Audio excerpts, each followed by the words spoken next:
ఫోన్లో ముందుగా door step services అనే యాప్ను క్లిక్ చేయాలి. అది ఓపెన్ చేయగానే యూజర్ ఐడి అండ్ పాస్వర్డ్ అనేది వస్తుంది. అవి ఎంటర్ చేయాలి.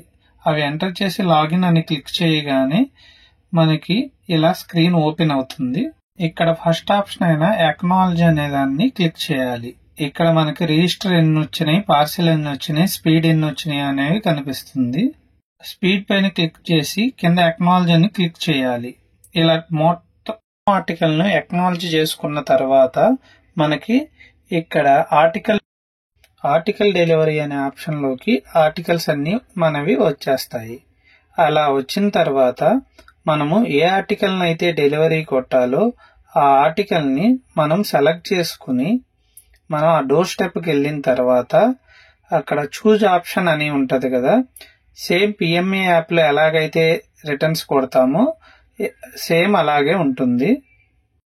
డెలివరీ అని క్లిక్ చేసి అక్కడ దాని కింద రిమార్క్స్ లో వాళ్ళ నేమ్ అనేది ఎంటర్ చేస్తాము. ఇక్కడ కింద డిజిటల్ సిగ్నేచర్ అని అడుగుతుంది. ఆ డిజిటల్ సిగ్నేచర్ కూడా వాళ్ళతో పెట్టించి సబ్మిట్ అని క్లిక్ చేయాల్సి వస్తుంది. మనం సబ్మిట్ అని ఎంటర్ చేయగానే అక్కడ మన కోఆర్డినేట్స్ అనేవి అక్కడ కనపడతాయి. ఇప్పుడు నాట్ డెలివరీ అయితే నాట్ డెలివరీ అని కొట్టాలి. నాట్ డెలివరీ అనే ఆప్షన్ క్లిక్ చేస్తే కింద రీజన్ ఫర్ నాట్ డెలివరీ అని కొట్టి అక్కడ ఎక్కడికైతే పంపించాలో ఆ పిన్ నెంబర్ ఎంటర్ చేయాల్సి వస్తుంది. పిన్ నెంబర్ ఎంటర్ చేసిన తర్వాత గెట్ డేటా అని కొడితే కింద ఆ లొకేషన్ అనేది ఎస్ఓనా బిఓనా ఏ ఏరియా అనేది కూడా అదే చూపిస్తుంది. అలా మొత్తం మనకి ఏ అయితే ఇన్వాయిస్ అవుతాయో ఆర్టికల్స్ మొత్తాన్ని రిటర్న్స్ గా తీసుకోవాల్సి వస్తుంది. అన్ని రిటర్న్స్ అయిపోయిన తర్వాత మనకి కింద ఆప్షన్స్ అనేవి no articles for invoicing beat అని వస్తుంది.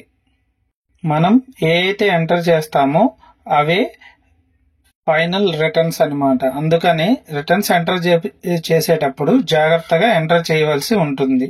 అలా అన్ని రిటర్న్స్ కొట్టిన తర్వాత ఇలా స్క్రీన్ అనేది no articles are invoicing to beat అని వస్తుంది.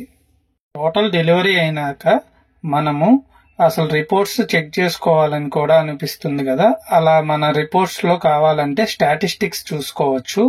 ఆర్టికల్స్ రిపోర్ట్ కొట్టగానే మనకి టోటల్ ఎన్ని ఆర్టికల్స్ వచ్చినాయి, మనం ఎన్ని డెలివరీ చేశాము, ఎన్ని అన్డెలివరీ చేశామనేది కూడా వస్తుంది.